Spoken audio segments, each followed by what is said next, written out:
que Dios ha permitido que usted sea parte de esta iglesia.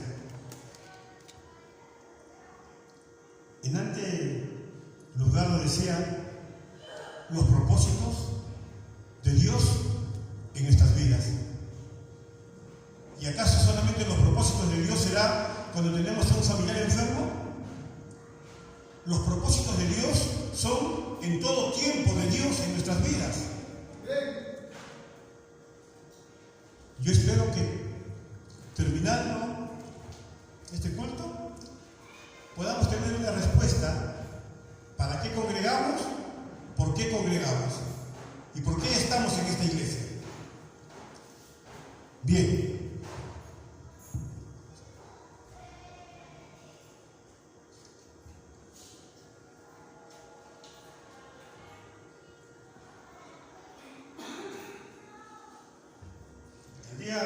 El día jueves que ha pasado, puse en el grupo de oración que ya habíamos terminado el estudio Sanidad del Alma.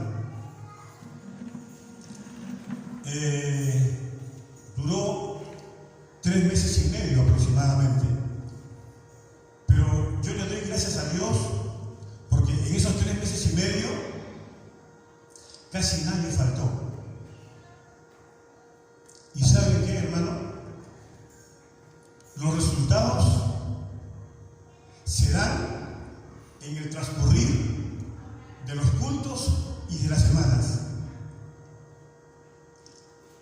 ¿Seguimos igual? ¿Estamos mejorando? ¿Hemos retrocedido? ¿O el Señor ha permitido que por medio de este curso Sanidad del Alma hayamos podido sanear muchas almas que han estado sangrando por mucho tiempo y han estado presas en los temores y en los miedos? La próxima semana vamos a tener a uno de los hermanos o hermanas para que pueda hablar más sobre este estudio. Yo no lo voy a vanagloriar, sino lo que nos han recibido van a poder decir si les sirvió o no les sirvió. Ahora entramos directamente a nuestro estudio. Y la semana pasada decíamos que Dios trató con Abel, con Seth, con Noé, y en este tiempo Dios trabaja aisladamente porque aún no había ninguna institución, pero siempre, en todos los tiempos, Dios buscó líderes que estén al frente de grupos para llevar a cabo los propósitos de Dios. Los tiempos han cambiado, las formas de vida han cambiado, pero la palabra nos enseña que Él no cambia, que Él sigue siendo el mismo y que los propósitos para con el ser humano siguen siendo los mismos. Dios, desde Abraham, forma la nación judía, y a través de Abraham es que Dios empieza un ciclo de 2000 años.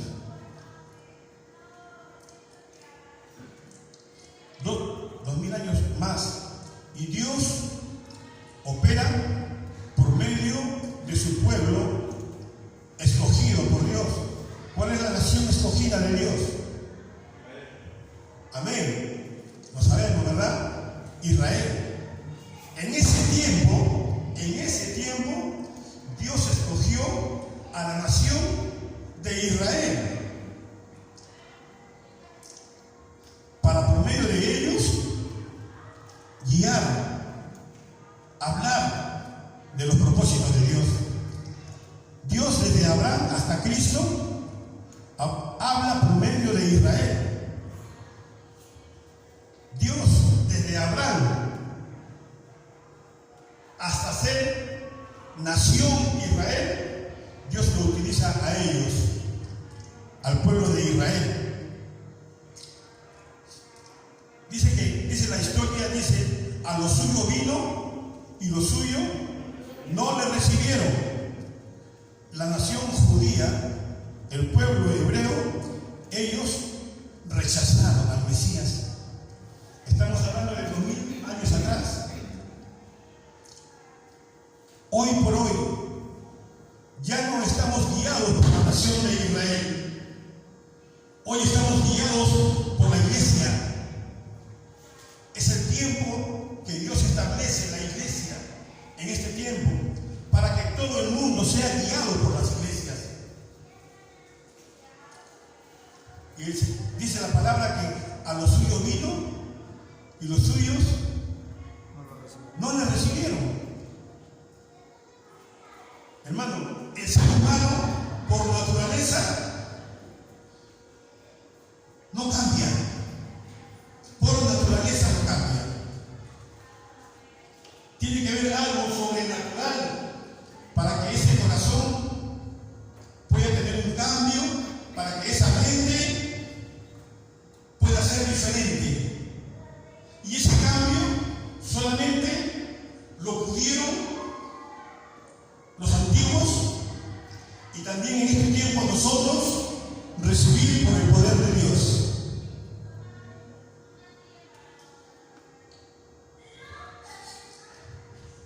A través de la muerte y la resurrección de Jesús es que se establece la iglesia.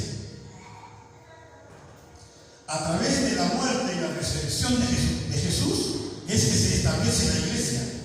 Entonces, desde esa época hasta hoy, 2000 años aproximadamente, hasta hoy, Dios está obrando a través de la iglesia.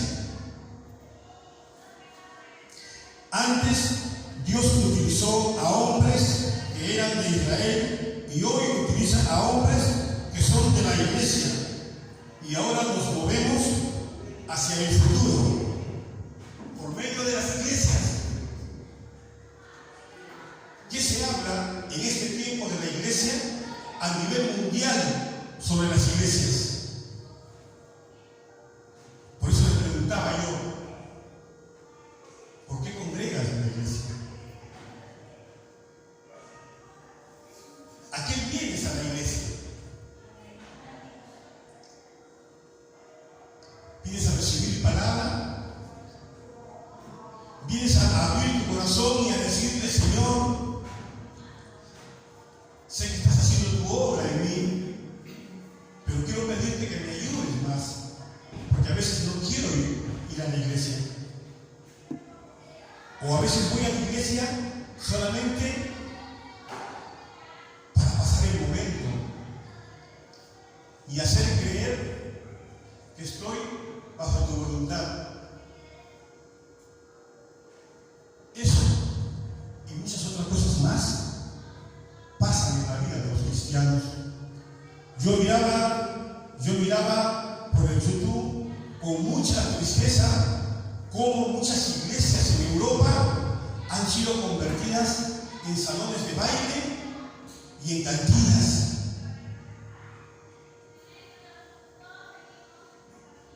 El corazón del hombre cada día se enfría más. Y decíamos la semana pasada que la única forma que nosotros podemos seguir reteniendo nuestro primer amor eran tres cosas: leyendo la palabra de Dios, orando y alabando. Ojo, que no estoy diciendo congregando, porque el congregar es venir a la iglesia a darle gracias a Dios porque yo le alabo, porque yo escucho su palabra y porque yo lo adoro a Dios. Y que por muchas cosas que pueden estar pasando en mi vida, trato siempre de mejorar. ¿De mejorar ante Dios? Sí. ¿De mejorar ante la sociedad? Sí. ¿De mejorar ante mi familia? Sí. Entonces, hay una razón por la cual yo le alabo, leo su palabra y le adoro. Por eso congrego. Por eso congrego. Porque soy un agradecido de Dios y tengo por costumbre no venir a la iglesia a mirarle la cara a nadie,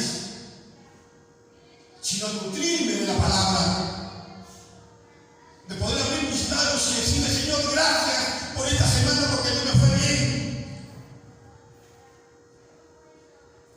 Gracias, Señor, porque pones ese sentir en mí del querer y el hacer tu palabra, por muy distorsionado que sean los momentos que yo puedo estar pasando. No quiero dejar de amarte. Sé que transformaste mi vida. Sé que hay una palabra tuya que dice que tú nunca me abandonarás. Yo quiero vivir siempre en esa promesa tuya. Yo quiero vivir, porque el Señor no le preguntamos si es que quiere o no quiere que nosotros hagamos su voluntad. Somos nosotros los que tomamos la decisión. Somos nosotros los que tenemos que decir si seguimos adelante o quedamos igual o retrocedemos al mundo. Y eso ha pasado durante los tiempos, y hoy en las iglesias se habla de esos tibios que están con un pie en la iglesia y con un pie en el mundo.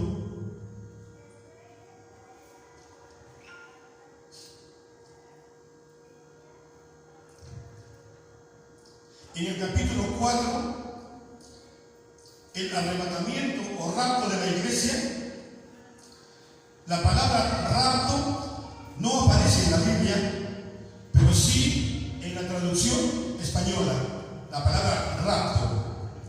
Ya estamos en el capítulo 4, hablando del rapto de la iglesia. Rapto viene del latín raptiere, y viene del griego harpuxo, que implica arrebatar repentinamente. Arrebatar repentinamente. Rescatar del peligro. De la traducción en hebreo, naxal, significa lo mismo. Quiere decir que esa palabra rapto ya viene desde el original hebreo. Ejemplo, este concepto se aplica cuando un padre ve a su hijo que está cruzando la pista y viene un carro. El padre corre, lo carga violentamente y lo salva del peligro. Estamos hablando, personificando la situación. Es igual Dios para contigo y para conmigo el día del rapto. Apocalipsis 4:1. Después de esto miré, y he aquí una puerta abierta en el cielo, y la primera voz que oí, como de trompeta, hablando conmigo, dijo: sube acá, y yo te mostraré las cosas que sucederán después de estas. ¿Quién está en ese lugar y a quién le dice Dios: sube acá? A Juan. A Juan. Qué bueno que hay hermanos que están atentos y siguiendo la palabra del Señor. A Juan. Dice que era una voz como de trompeta. No dice que era una voz de trompeta, era una voz como de trompeta. Y era una voz de autoridad, porque le dijo: sube acá. Le ordenó que suba a ese lugar. Dice que Juan está en la tierra y está viendo en el mundo natural. Juan está en la tierra, pero está viendo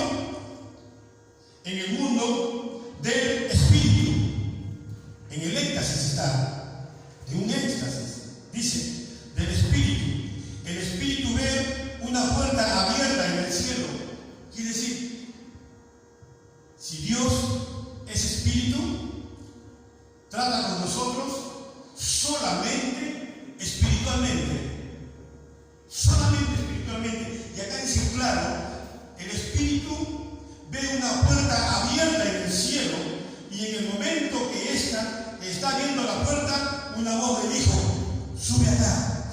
Era la misma voz del capítulo 1, como de trompeta. Miren ustedes, Dios tratando directamente con Juan en forma espiritual. Y le dice, sube acá. Déjame decirte, hermano, si tú estás llevando una vida espiritual, no solamente Dios te dirá, sube acá, sino te dará muchas órdenes con autoridad. Y si tú la cumples, estás en comunión con Dios.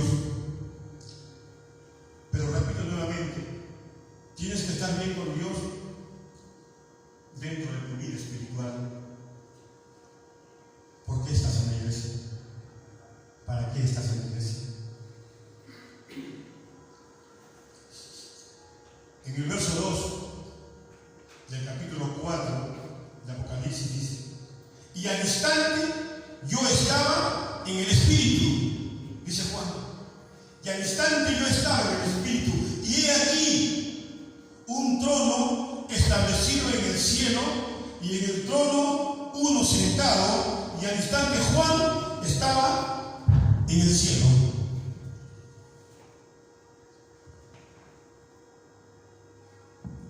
Juan en el Espíritu, delante del trono de Dios, tratando directamente con él. Y Dios mostrándole a Juan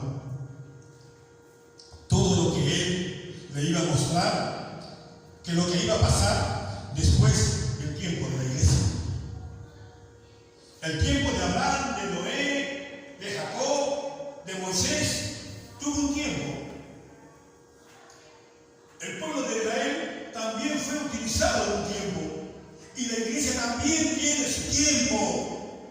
Hoy podemos hablar de Abraham, de Noé, de Moisés, satisfactoriamente. Yo creo que sí. Porque eran líderes que se esforzaban bajo las circunstancias por agradar a Dios. En el tiempo de la iglesia, actualmente, el líder tiene que ser diferente a ellos. No. En la iglesia también hay líderes a quien seguir. El liderazgo en la iglesia no puede perder su hegemonía. Estoy hablando de ejemplo. El líder de una iglesia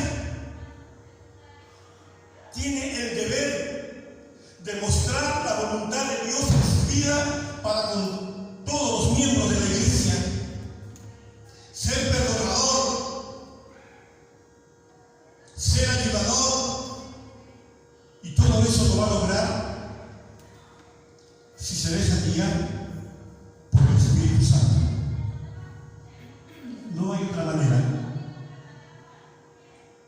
No buscando que ser mejor que nadie, sino solamente guiándose por el Santo Espíritu de Dios.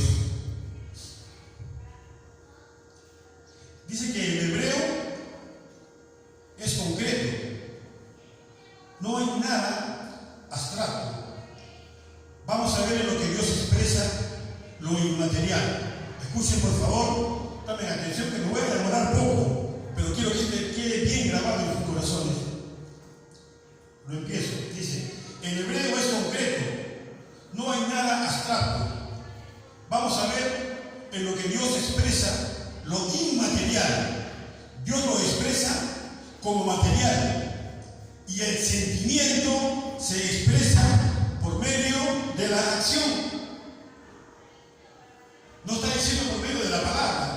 Está diciendo, el sentimiento se expresa por medio de la acción, por medio de la actitud. Y la acción mediante el instrumento. Es por eso este fenómeno se conoce como antropomorfismo. En el pensamiento hebreo, causa que el hombre se naturalice y la naturaleza se personifique. En otras palabras, se puede referir a alguien utilizando la figura de algo. En Génesis 15 dice, Dios aparece a Abraham y le dice, no temas, Abraham, yo soy tu escudo. No temas, Abraham, yo soy tu escudo. Quiere decir, Dios, la persona de Dios, se está manifestando como un algo, como un escudo. ¿Y qué cosa es un escudo? Es un protector, algo que protege. Yo soy tu escudo. Entonces se está personificando a alguien que se está poniendo un objeto como si fuera alguien. Están expresando un sentido de algo que no es visible. Sabemos por la palabra que lo que no es visible es más real que lo visible. Y todo esto por medio de la fe. Yo puedo creer que lo que están viendo mis ojos puede ser revertido por la fe. Yo aplico y digo sí. Porque tenemos un Dios que es el Dios de lo imposible. La mente humana es limitada, pero la mente de Dios es ilimitada. Por eso dice que Él es el principio y el fin. Si vemos en el capítulo 4 una puerta o escuchamos una voz como de trompeta, si no conocemos las fiestas judías, no podemos entender lo que explicamos acá. Por eso que decíamos anteriormente que para poder entender Apocalipsis, que tiene mucha simbología, tenemos que leer Ezequías, tenemos que leer Daniel, Isaías. Miren, dice, Juan es judío y no tiene ningún problema para escribir sobre estos símbolos, porque él estaba familiarizado con estas cosas. Está hablando de que cómo Dios trata con Juan, un judío que estaba familiarizado con el conocimiento de la simbología que Dios utiliza en el libro de Apocalipsis. Muchas veces nosotros escuchamos, pero nuestra limitación no nos permite llegar más allá de la simbología, porque no estamos como el judío, no estamos al tanto de todas esas palabras que se utilizaron en las fiestas judías.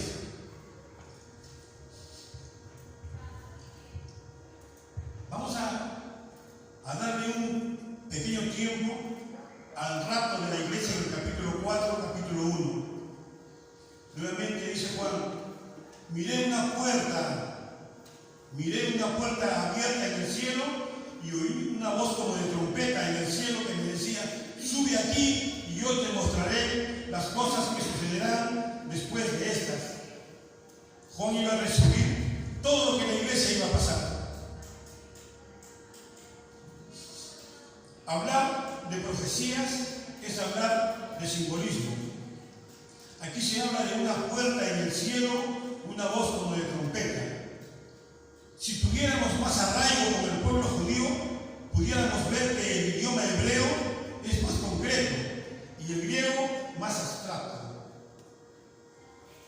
El hebreo utiliza antropomorfismo, es decir, lo inmaterial se utiliza como material. La acción por medio de un instrumento, es decir, el hombre se naturaliza y la naturaleza se personifica. Hay muchas palabras en la Biblia donde, por ejemplo, tratan a los apóstoles del Señor lo tratan en el libro de Hechos y le ponen el nombre de otro planeta, ¿no? Le ponen Mercurio y lo personifican. Le dan nombres que no son de personas humanas. Dice, el hombre es naturaleza y la naturaleza se personifica. Es decir, se puede referir a alguien dando la figura de algo. Ya hablamos sobre Génesis, lo que pasó con Abraham. Dios se le aparece a Abraham y le dice, yo soy tu escudo, y lo que está diciendo es, yo te protegeré.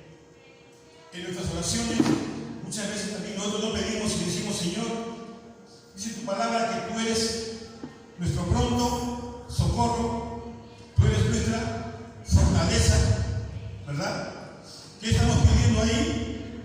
La persona de Dios para que nos cubra, para que nos ayude, para que nos proteja. Cuando leemos puerta abierta y voz de trompeta, se está utilizando el mismo patrón. Cuando nosotros nos referimos a un artista o deportista destacado, utilizamos la palabra estrella. ¿Estamos de acuerdo? Una estrella del deporte, una estrella de la música, ¿no? Y en realidad, esa persona no es una estrella. Nosotros nos estamos poniendo en el lugar de estrellas. Si no son personas que sobresalen por encima de otras, por ciertas cualidades. Un símbolo es la utilización de una cosa en representación de otra.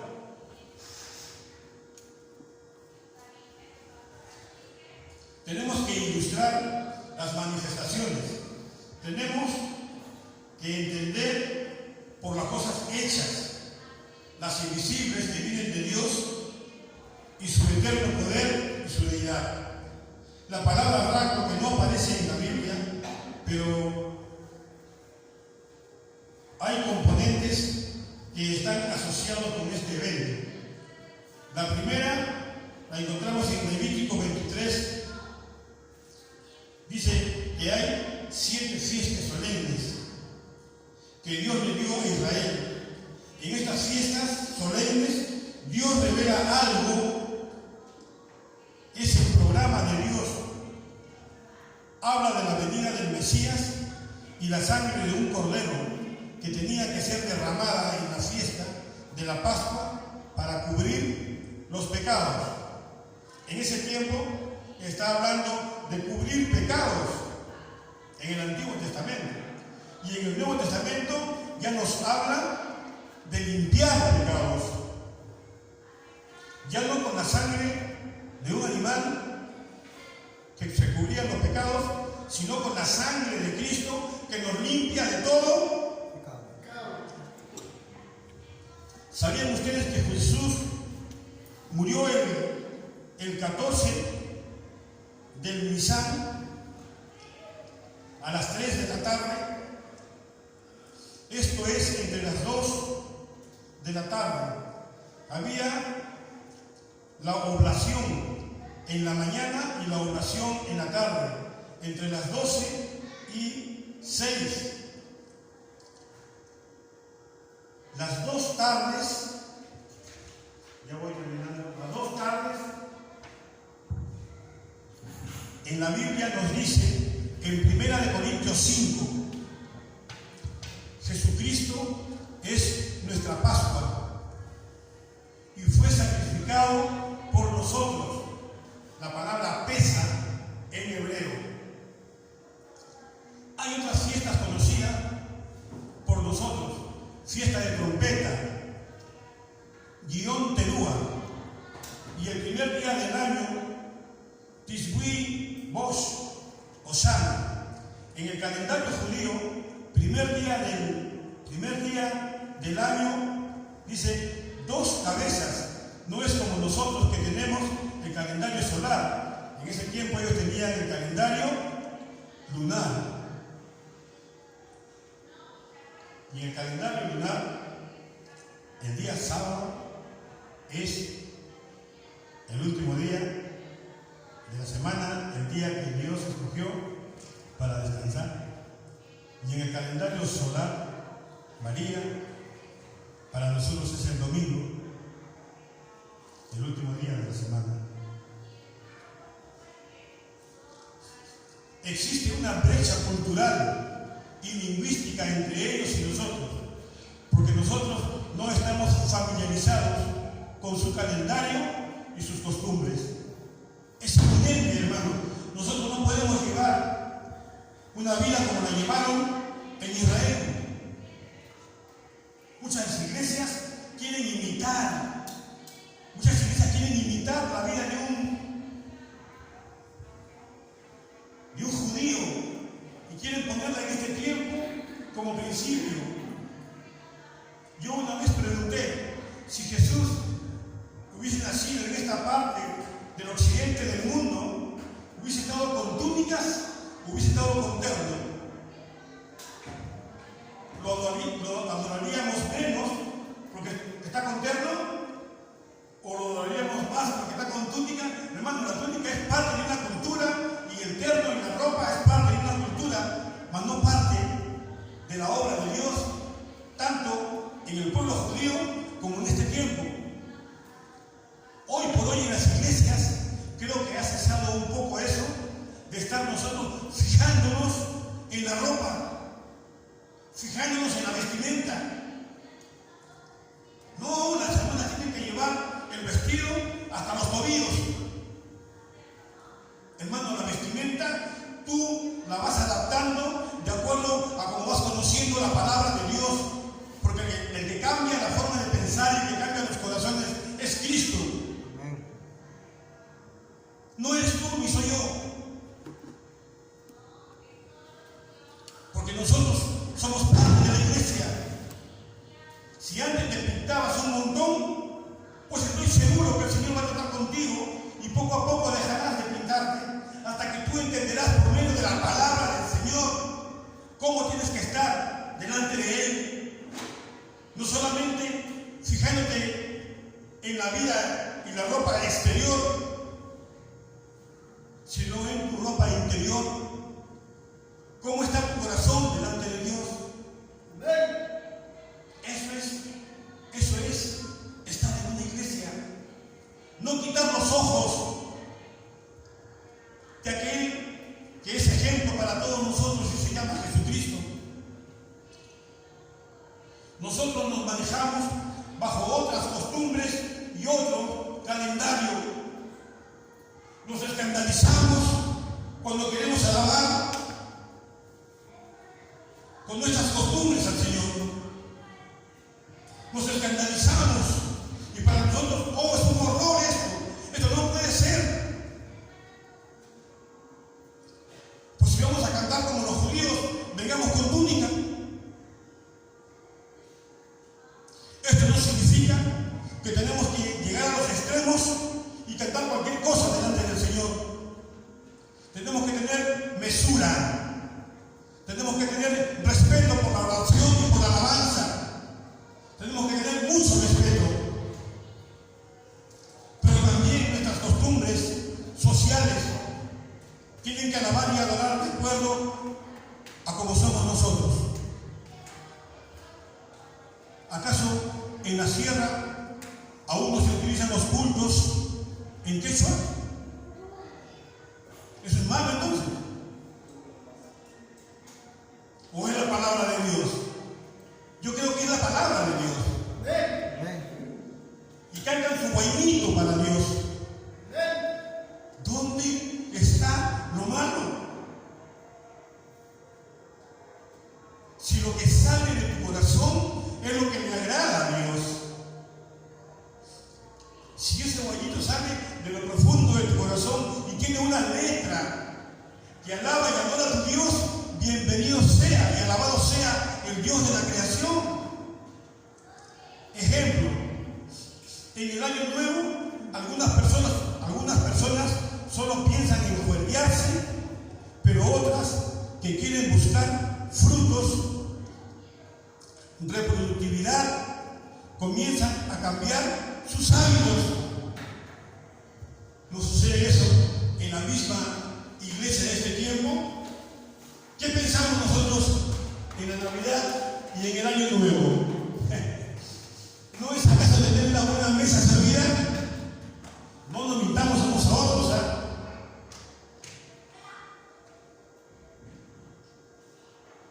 Pero hay cristianos que utilizan ese tiempo precioso para buscar a Dios.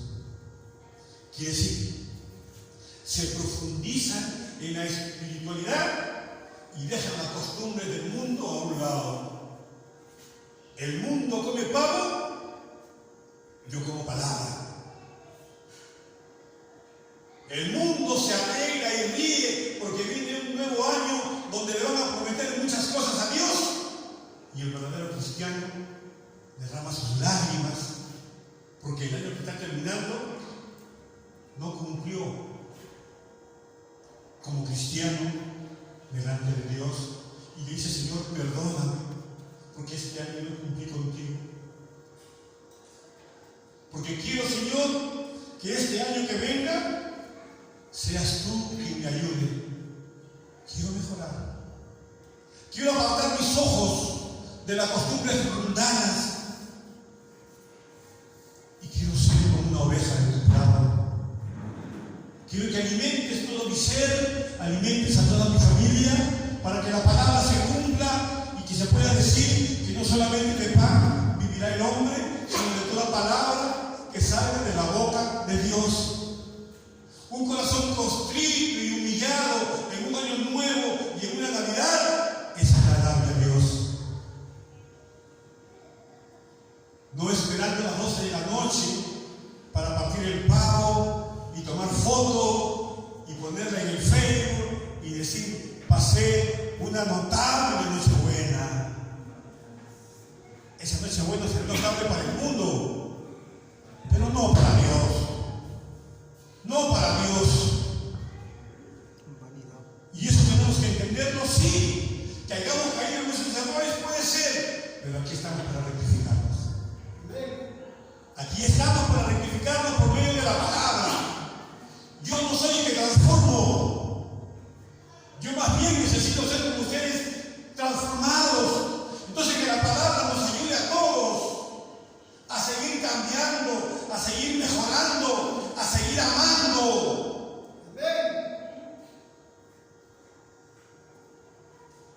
Aprender a amarnos. Si yo no me amo, ¿cómo puedo decir que amo a mi hermano? ¿Porque le doy un besito en la mejilla? ¿Porque le doy un abrazo? No. Estoy seguro que mi hermano Lugardo debe estar contento con toda la iglesia porque debe haber recibido un montón de llamadas cuando está con su mamá. Él debe estar agradecido de Dios. ¿No es eso parte del amor? Reír con el que ríe y llorar con el que llora. Yo no necesito estar allá. Yo puedo estar en cualquier parte del mundo, pero levanto, hermano, ¿cómo estás? Estamos contigo. Dios te guarda. Eso se llama amor. ¿Es fácil de hacerlo? ¿Cuánto cuesta? ¿En dólares o en soles? ¿Cuántos minutos te quita de tu vida llamar a un hermano o a una hermana? ¿Cuántos minutos te quita de tu vida? ¿Cuánto dinero dejas de percibir por contactarte con tu hermano o con tu hermana que está pasando momentos difíciles? ¿Cuánto pierdes? Iglesia. Yo termino hasta aquí con esta parte de la prédica y te digo a ti, iglesia, ¿qué haces aquí? ¿Para qué congregas? Estamos finalizando el primer mes del 2024. ¿Cuánto has cambiado por la palabra de Dios?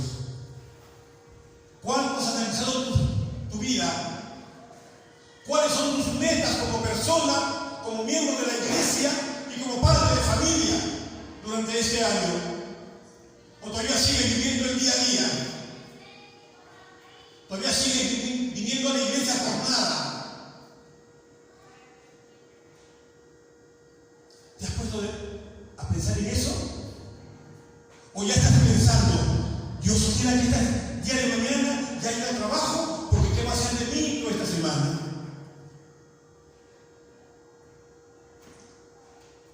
No solamente yo estoy envejeciendo. La vida avanza para con todos, pero no todos tenemos metas. Créate metas. Decirle, Señor, estas son mis metas y las pongo delante de ti, Señor. Yo deseo de esto. Y por sobre todo esto que te voy a pedir, ayúdame en mi vida. Ayúdame en mi vida. ¿Qué tienes para cuando seas una persona mayor de edad y pases a la tercera edad? ¿Qué tienes? ¿Qué tienes? Lo único que te pide el Señor, que su palabra la guardes en tu corazón como un tesoro. Porque esa palabra es para tus hijos, para los hijos de tus hijos y para los hijos de tus hijos de tus hijos. Está hablando de 4 generaciones. ¿Y sabes qué? Tú tienes la llave para esas 4 generaciones. Dios no la tiene, ella te la dio a ti. Dios, por el conocimiento de la palabra, te hace responsable a ti por tu familia. Dios, por la palabra, por las promesas que Él tiene, te dice: nunca te voy a abandonar. Miren dónde estaba Juan. Miren dónde estaba Juan pensando en Dios. Estaba en una isla. Estaba en una cárcel. Él no estaba como tú y yo sentado en la iglesia escuchando la palabra. No, estaba solo en un lugar. Pero su mente no estaba pensando que no tenía nadie a su alrededor. Estaba pensando en quien él había creído. ¿Y tú en quién has creído?